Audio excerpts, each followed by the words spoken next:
台南市议会第3届第7次的登记会上午召开，在开幕式过后，听取委员会审定结果的报告。因为公务1号案中央补助生活款道路7500多万的垫付款，市府公务局因为违规广告看板的拆除，被质疑执行力无好，因此无愿意来审议，引发多位议员无同的看法。第一，董事局处也无来拜托。进行针对，因为进行针对同意申职称表有没有意见？你城市你电路案甲讲了啊。意思是，阮袂当讲真是啦，你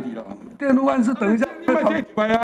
你讲阮到底阮问伊啊，问你是啥物？啊，等下咱会到电路案的时候开来处理。这段时间也看到公务局他在拆除这个竹架的方面，我们都有看到。啊，是不是这个检护案都回归了？不归广告物拆除还拆除这个生活圈道路有关于台南市各地方的一个交通发展所以我在这边也恳请大会能同意在这个大会里面赶快把这个案子审议过关。你有没有给你的执行单位强力的后盾我看恁咧讲告大家，我算这想修法的啊呢。议会通过决议，我就把我服务处的看板拉下来。安尼就有那好酸人就要来蹭啊，讲我迄安啊，我跟你讲，下个礼拜我申请下来，台南市大概唯一我的服务处看板是合法的。违规广告看板的拆除，对顶一处的登记会到第12、13处的临时会，每一处拢有议员提出讨论。当初的决议附带无拆完就拒绝垫付款，现在还有议员要求一案归一案，连议长嘛看袂落去。我们有做了个决议。就是请公务局要尽速将定期大会所做的决议违规广告加以立即拆除。那12次临时会做了以后，到第13次临时会依然效力不彰，所以我在这边经过本会同仁的反映以后，做了决议，就是如果公务局、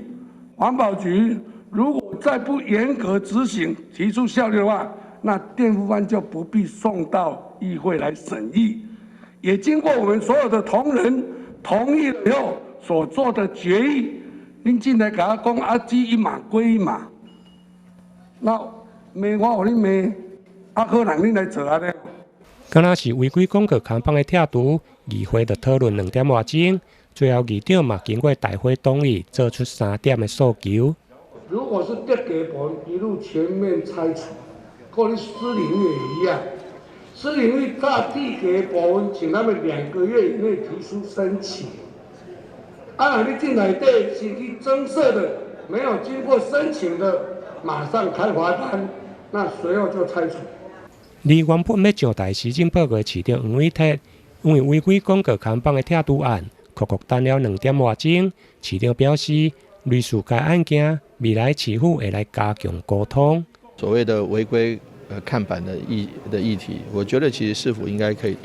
在事前多跟议员多做沟通，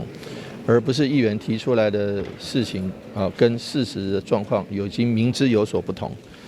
可是这碍于在大会中没有办法有机会来说明，所以说我觉得其实事前沟通是很重要。